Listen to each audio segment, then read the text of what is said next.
Sommet conjoint des chefs d'État et de gouvernement de la CEDEAO et de la CEEAC sur la paix, la sécurité, la stabilité et la lutte contre le terrorisme et l'extrémisme violent. Le sommet conjoint des chefs d'État et de gouvernement de la communauté des États de l'Afrique de l'Ouest et de la communauté des États de l'Afrique centrale s'est tenu le 30 juillet 2018 à Lomé, République togolaise, sous la coprésidence de leur Excellence M. Faure Issa Zimna Singbe, président de la République togolaise et président en exercice de la CEDEAO, et Ali Bongo Ondimba, président de la République gabonaise et président en exercice de la CEEAC. Le sommet conjoint avait pour objectif de créer les conditions d'une paix durable et d'un environnement sécurisé dans l'espace commun aux deux régions. On prit part à ce sommet conjoint les chefs d'État et de gouvernement et les représentants dûment mandatés par des pays suivants. Pour la CEDEAO, le Bénin, Burkina Faso, Capo Verde, Côte d'Ivoire, Gambie, Ghana, Guinée, Guinée-Bissau, Libéria, Mali, Niger, Nigeria, Sénégal, Sierra Leone, Togo, Angola, Burundi, Cameroun, République centrafricaine, Congo, Gabon, Guinée équatoriale, République démocratique du Congo, Rwanda, Sao Tomé et Principe et le Tchad. Le président de la commission de la CEDEAO et le secrétaire général de la CEEAC ont également pris part au sommet conjoint ainsi que des personnalités suivantes. Le président de la commission de l'Union africaine, le représentant spécial du secrétaire général des Nations Unies, chef du bureau des Nations Unies pour l'Afrique de l'Ouest et le Sahel, le représentant spécial du secrétaire général des Nations Unies, chef du bureau des Nations Unies pour l'Afrique centrale, le représentant de l'Union européenne, le président de la commission de l'UEMOA, le secrétaire général de la CENSAD. Les chefs d'État et de gouvernement ont examiné la situation sécuritaire générale en Afrique de l'Ouest et en Afrique centrale et ont noté les risques créés par la montée des défis sécuritaires, notamment en ce qui concerne le terrorisme, les trafics d'armes, d'êtres humains et de drogue,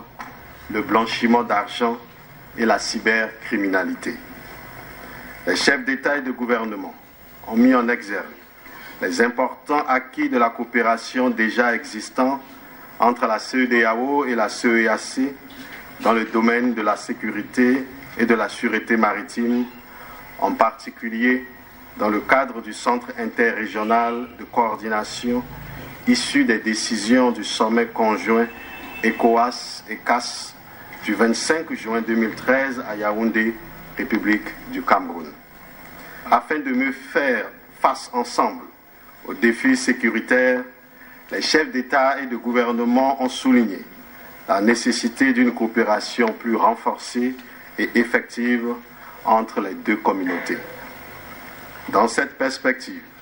les chefs d'État et de gouvernement ont décidé d'avoir une vision partagée des menaces et une approche commune des solutions à y apporter. Ainsi, ils ont adopté la déclaration de Lomé sur la paix,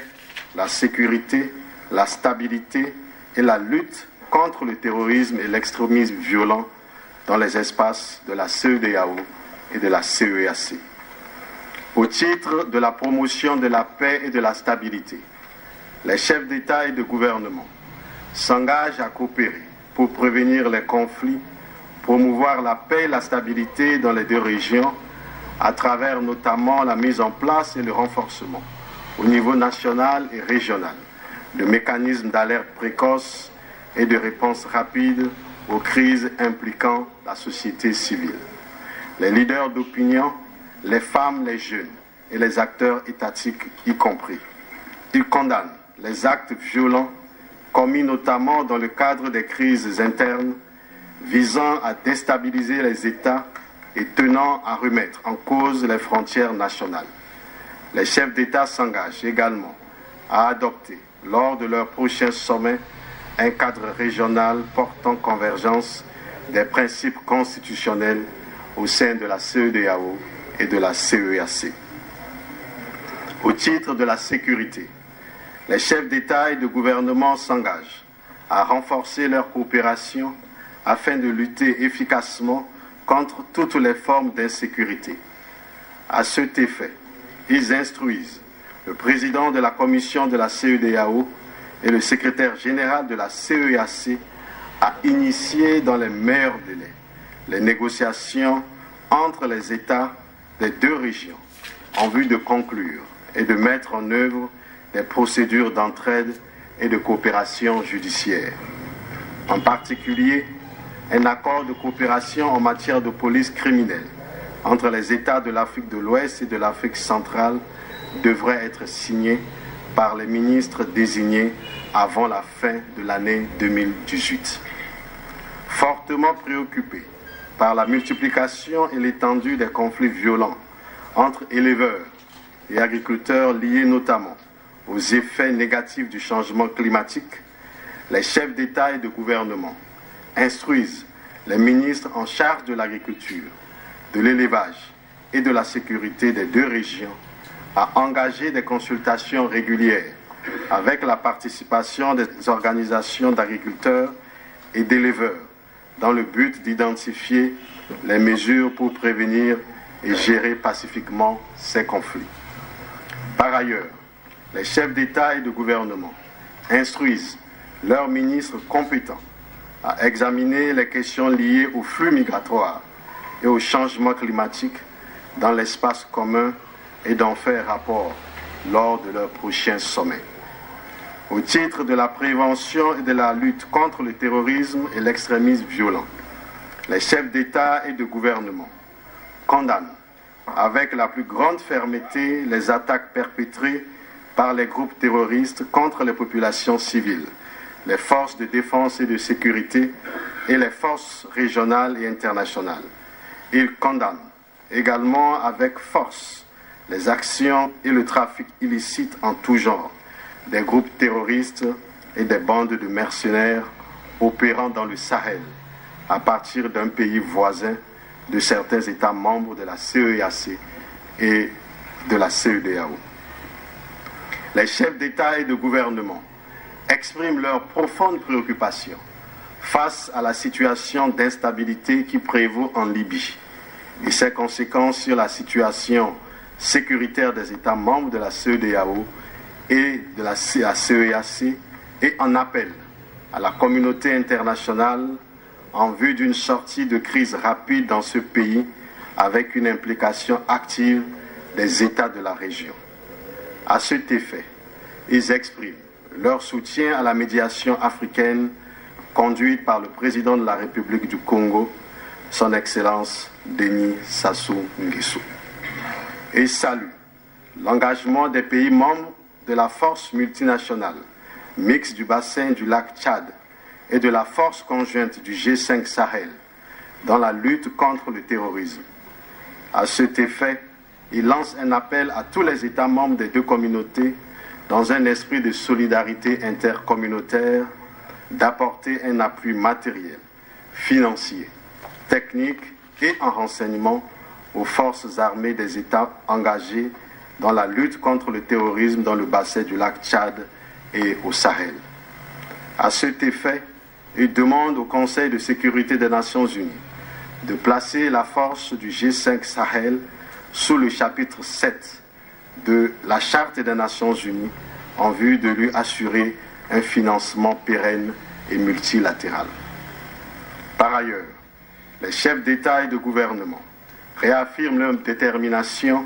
à prévenir et à lutter contre le terrorisme et l'extrémisme violent à travers notamment l'implication des leaders religieux et communautaires, des femmes, des acteurs du système éducatif et autres groupes concernés de la société civile dans l'élaboration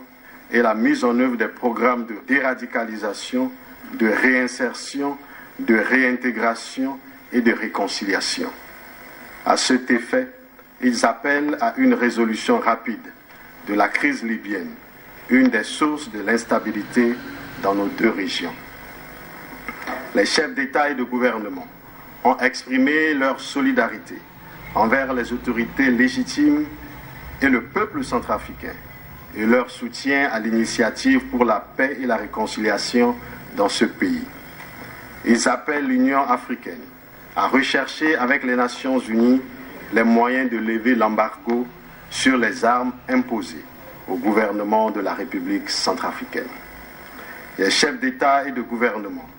réaffirment leur attachement au respect par toutes les parties prenantes de l'accord du 31 décembre 2016, seul cadre consensuel et inclusif pouvant permettre l'organisation d'élections transparentes et apaisées en République démocratique du Congo. Et salue les efforts déployés par le gouvernement dans la mise en œuvre du processus électoral conformément au calendrier de la Commission électorale indépendante. Et ils encouragent les services de sécurité habilités de leur État respectif à échanger les informations et les renseignements pertinents et instruisent les ministres en charge de la sécurité des États membres de la CEDEAO et de la CEAC à faire parvenir, avant leur prochain sommet, au président de la commission de la CEDEAO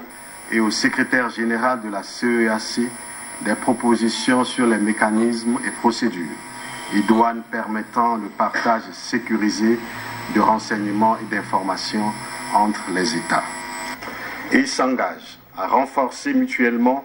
les capacités de leurs forces de défense et de sécurité dans le domaine de la formation du personnel, des exercices conjoints, du renseignement et du respect des règles des droits de l'homme et du droit international humanitaire. Ils s'engagent à mettre en œuvre des politiques publiques et des programmes de valorisation des régions affectées par les activités des groupes terroristes, notamment par la création de pôles moteurs de croissance et de développement, générateurs de revenus en faveur de la jeunesse. Ils s'engagent également à soutenir l'investissement public et privé dans tous les secteurs productifs pour une croissance inclusive afin de lutter contre la pauvreté. Les chefs d'État et de gouvernement décident de mettre en place un comité ministériel de suivi de la mise en œuvre des décisions du présent sommet conjoint qui doit se réunir une fois par an. Ils instruisent le président de la commission de la CEDEAO et le secrétaire général de la CEAC de prendre des mesures nécessaires à cet effet pour traduire les engagements pris en actions concrètes. Le sommet conjoint lance un appel aux États membres, à l'Union africaine, aux Nations unies, aux partenaires bilatéraux et multilatéraux et à l'ensemble de la communauté internationale à apporter leur soutien à la mise en œuvre des décisions ainsi adoptées. Les chefs d'État et de gouvernement de la CEDEAO et de la CEAC décident de se réunir chaque année en marge du sommet ordinaire de l'Union africaine de janvier et tous les 2 ans, de manière alternative dans l'une ou l'autre des deux communautés pour faire le point de la mise en œuvre des engagements contenus